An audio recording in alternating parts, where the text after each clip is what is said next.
What's up, guys? Today I'm super excited. I have a really special guest. She is one of radiology's top influencers. She's amassed a following of over 100,000 on TikTok, and her top video on TikTok has been seen by over 10 million viewers. She's also been featured on ASRT's Be Seen campaign, and she's here with us today to tell us about her life and her experience as a radiologic technologist and a social media influencer. Her name is Heather Rose, and Heather gives you a really cool inside look of what it's like to be a technologist and an inside look of her personal life. She shows us what it was like starting from an x-ray tech to becoming an MRI tech and now a 3D post-processing tech. So she works from home. I didn't even know that existed. She's got some really cool insights on her page. Shows us a day in the life, her transition in stages, her wedding. She even has a channel captioned, "If I Had a Podcast." So she basically talks to you like this, as if it were a podcast. It gives us really good information about the field. She also shows us what it was like in MRI school. There's so many things. You can keep up with her on her page. Let's bring in Heather. Heather, tell us what it was like transitioning from x-ray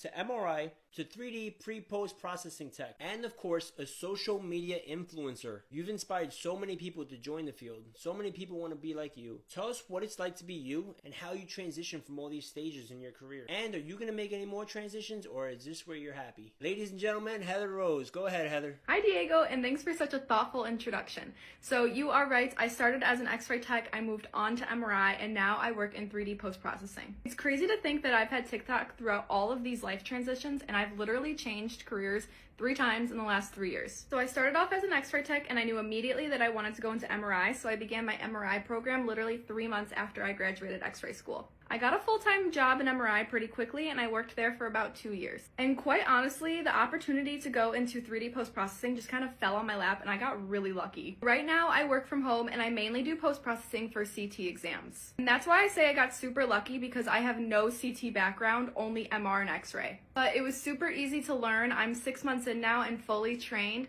and I can do almost any exam that we have.